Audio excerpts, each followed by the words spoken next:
I paid a business coach $22,500 and learned nothing new. And down below, you can see the actual proof. The screenshot was taken from the actual contract that we signed and we paid for. So look, my name is Anthony Winery. I'm the co-founder of GetMoreListeners.com, a company helping entrepreneurs of podcasts turn a slow growth show into a rapidly growing, positive ROI show. Over the last 4 years, I've interviewed and coached 350 plus podcasters, and I'm the co-host of Why Your Podcast Isn't Growing, which generates $10,000 of attributed sales, over $10,000 of attributed sales each and every month. And of course, those down there are our books under the pen name Daniel Larson. So with that said, this isn't about me. It's really about you, honestly. But no, actually, I guess it is a little bit about me, but what you can learn from this story.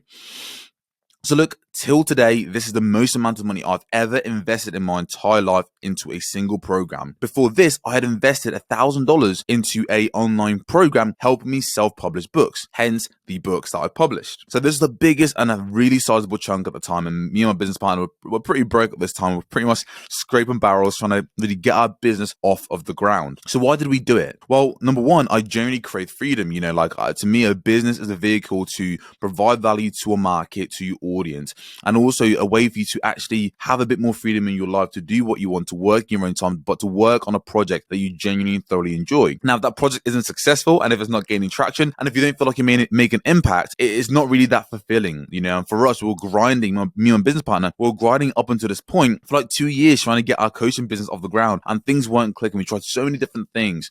So at this point, we were just struggling to get a consistent flow of leads, and we were struggling to consistently close deals. Like, it was just all feast and famine, right? And for myself, on a personal note, not to give you a sob story and whatnot, but I did drop out of university to go all in on business, and I still didn't feel like a success. I still didn't necessarily feel like a success, but at that point, I definitely felt like, oh my God, I've dropped out of university, I've gone all in. And I remember there was like times that I'd be weeping, literally crying in my bedroom, thinking like, it's been like 4, 5, 6 months, a year, 2 years, and I'm still not where I want to be, which is like, I don't know, it was just very depressing. So there was a lot of pain going through my mind, and I really wanted to make it, but I just didn't really know how. I didn't know really what I was going to do. I didn't have the right guidance, I didn't have the right mentor. So with that being said, the simple reasons why we decided to make this investment, and why I decided to invest $25,000 into a business coach, was really because number one, we needed help. It's as simple as that. We needed help growing our business. We needed a new strategy to help us generate more leads and a consistent base. And we just needed better systems to manage our clients and deliver amazing results as we scaled. So we invested in a coach to help us get there. Now, for me, when I invested in this coach, I thought I was going to get like the secret sauce of, growth business, like, the latest hacks, how to generate unlimited leads with zero work, new methods of growing the business that we never thought possible. I genuinely thought there was like some secret thing that we just didn't know, that we just needed to buy our way through, I guess. It's kind of this like the way you delude yourself into thinking like, oh, this person's got to this level, therefore he must know something that I don't. And sometimes they do, sometimes they don't. And again, you'll see kind of like for us, it wasn't necessarily about these secret techniques, because fast forward at the end of the 6 months program, we didn't get what we expected. It was nothing like what we expected in terms of what we got. Now, for us, and our mentor, he was making $500,000 per month as a guy, his early, I think mid-20s. So around my age, I'm 23 at the moment. He was around 25, 26, I think, or maybe even around my age. And he was doing incredibly well. And what we really learned from him was really the power of focus, right? I thought he was going to get us to do way more with our business, but he got us to do way less. I thought he was going to give us some new strategy to apply that was going to revolutionize our lead gen system, but he got us dialed in on the strategies that were already working. I thought he was going to teach us some game-changing secrets on different ways to kind of manage our clients and how to manage ourselves and self-discipline and all this stuff, right, when it comes to mindset. And he just got us to execute on the basics extremely well. You see, why am I telling you this? And what the hell does this have to do with podcasting? I see this day in and day out, most podcasters. And, when I first got into the game of helping podcasters grow, I fell into the same bucket, I thought it was going to be some viral clip, some mad promotion. I thought it was going to be someone landing a massive guest that was going to help them grow their podcast audience. I thought, there was going to be some marketing strategy, some little shortcut, some tactic to help them take their show to the next level in 90 days. Right. I think most podcasters genuinely believe this in some kind of way, that there's going to be this magic moment where their show just takes off.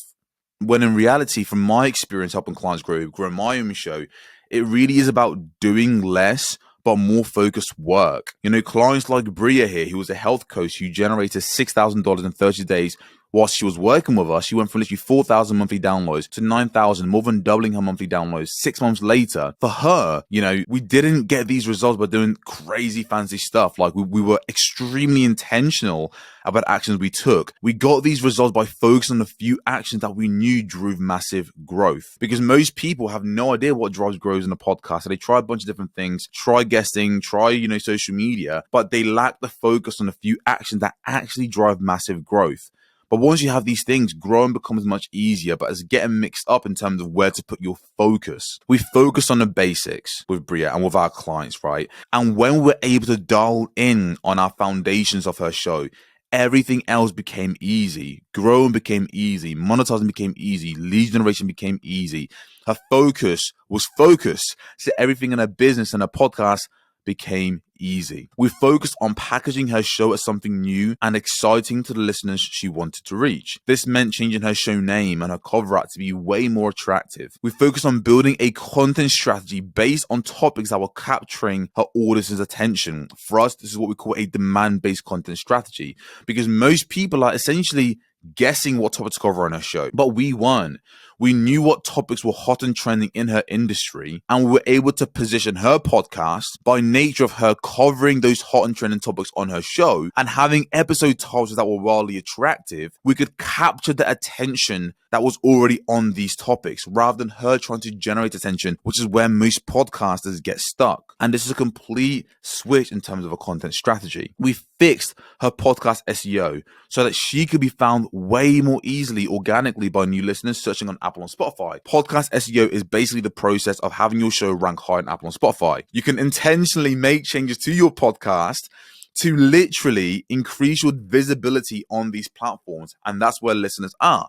So for her, we did the exact same things. We helped fix her podcast SEO so that she could be easily found by the right listeners. And then finally, once we had a foundation set, once we packaged her show with a USP, something that's wildly attractive, communicating the value to her audience with a cover art shown in episode titles. Once we got dialed in on her content strategy, a way to attract, engage, and retain new listeners based on hot and trending topics within your industry, within their industry, and we were now capturing the demand and keeping those listeners coming back for more, leading to growth month after month.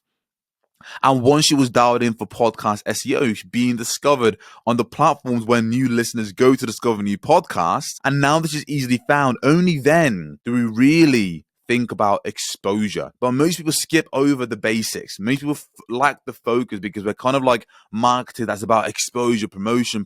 But what good is it getting exposure on a podcast that can't keep listeners coming back for more, that can't get listeners consuming your content? And if you can't get listeners consuming your content, how will you nurture your listeners and turn them into clients? How will you influence your audience to take a next step and buy a product from an affiliate? How will you influence your listeners to take the next step and purchase from a sponsor and engage with a sponsor?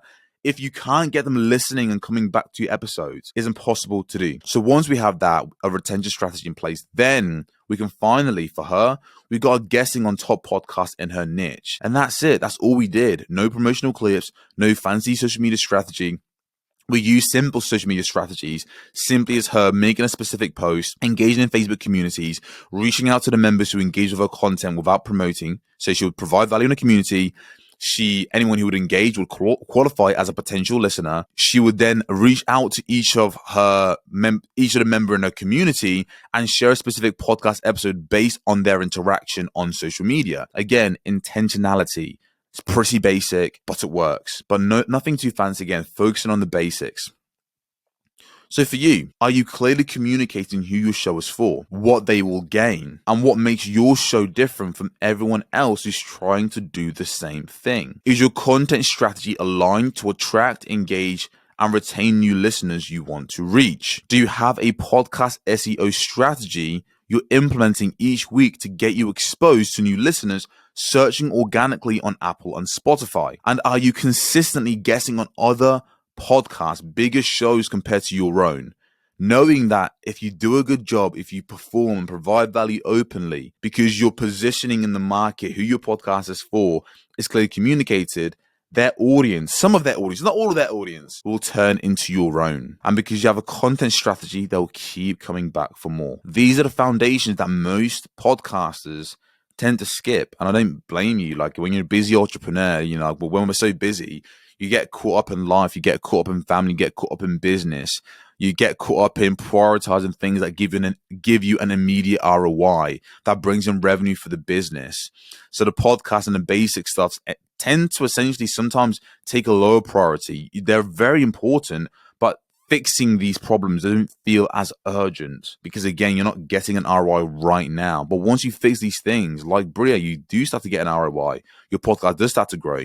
You do start to generate a lot more revenue from your show. But like I mentioned, when you're busy as an entrepreneur, it's so easy to forget these things. And that's why most podcasters struggle to grow, because they never get these basics right. We're searching for some magic moment where things are going to just magically take off and blow up for us. But oftentimes it's just the foundational pieces, all right? So no matter how hard they work, the quality of the content they create and how much they promote, their shows struggle to grow because these foundational pieces were overlooked.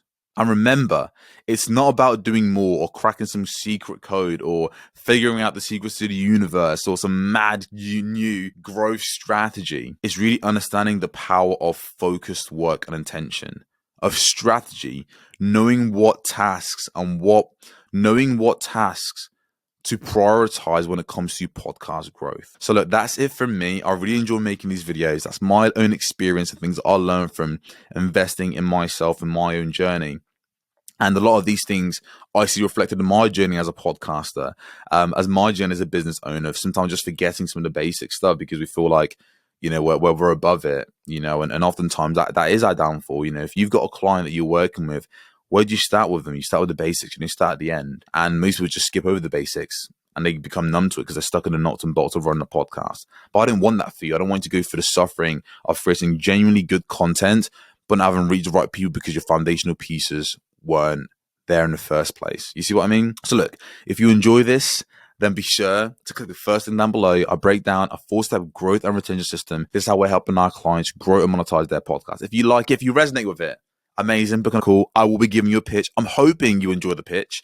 But if you don't, you're not too bothered about that, feel free to subscribe to this YouTube channel. We're building the #1 education company for entrepreneurs with podcasts. And look, like I mentioned, my name is Anthony Wineri. You've been absolutely fantastic. I'll catch you in the next one.